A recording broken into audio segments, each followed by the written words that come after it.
ప్రభునందు ప్రియులకు యేసుక్రీస్తు నామములో శుభములు తెలియచేయుచున్నాం. ఈ దినము హెబ్రోన్ క్యాలెండర్ వాగ్దానము.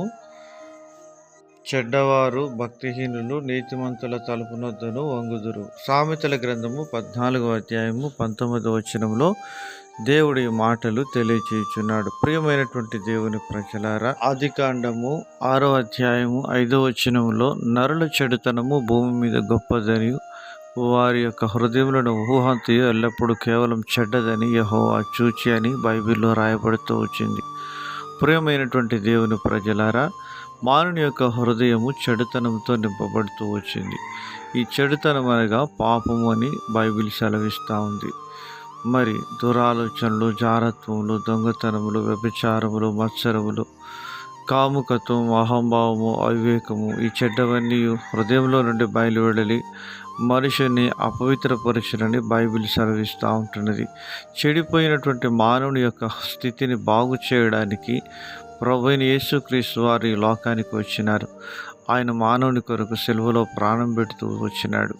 ఆయన కార్చిన అమూల్యమైన రక్తం ద్వారా, మరి విశ్వాసం ద్వారా ఎవరైతే ఆయనపై విశ్వాసం ఉంచి ఆయన వైపు చూచేవారుగా ఉంటారో వారి హృదయ స్థితిని మార్చి నిండు నెమ్మదిని, సమాధానం ఇవ్వడమే కాకుండా యేసుక్రీస్తు రక్తంలో మనల్ని నీతిమంతులుగా దేవుడు చేసేవాడుగా ఉంటాడు. కనుక మరి భక్తిహీనులు నీతిమంతుల తలుపులనుద్ద వంగుదురు అని బైబిల్ సెలవిస్తుంది.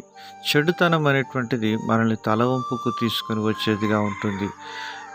యోసేపు దగ్గర తన యొక్క అన్నలు వచ్చి వారు సాగిలపడుతూ వంగుతూ వచ్చినట్లుగా మనం చూడగలం.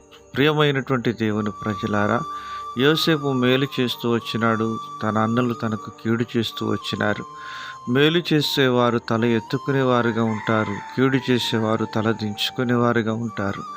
కనుక దేవుడు న్యాయవంతుడని యోసేపు జీవితంలో తప్పక చూడగలుగుతున్నాం. ఆ విధంగా యోసేపు తన అన్నలకు మేలు చేస్తూ వచ్చినట్లుగా చూడగలుగుతున్నాం. ప్రియమైనటువంటి దేవుని ప్రజల, ఎస్తేరు గ్రంథంలో హామాను దుష్టత్వంతో నింపబడి ఉంటున్నప్పుడు మొర్దెకైని ఎంతగానో నష్టపరచాలనుకున్నాడు. కానీ మొర్దెకై యొక్క సన్నిధిలో హామాను తల ఉంచుకొని నిలబడ్డట్లుగా మనం చూడగలుగుతున్నాం. ప్రియమైనటువంటి దేవుని ప్రజలారా, నీతిమంతులు సింహం వలె ధైర్యంగా ఉందని బైబిల్ సెలవిస్తూ ఉన్నది. ఆ యొక్క నీతిని మనం కలిగి మనం ఈ లోకంలో జీవించినప్పుడు ప్రస్తుతం నీకు దుఃఖకరంగా ఉన్నాను, రాబో దినాల్లో మేలుకరంగా దేవుడు మారుస్తాడు. గనుక దేవుడు న్యాయవంతుడని లోకం గుర్తించేటట్లుగా నీ జీవితంలో దేవుడు కార్యం చేయబోతున్నాడు. అలాగనే ప్రభువు నిన్ను దీవించును గాక.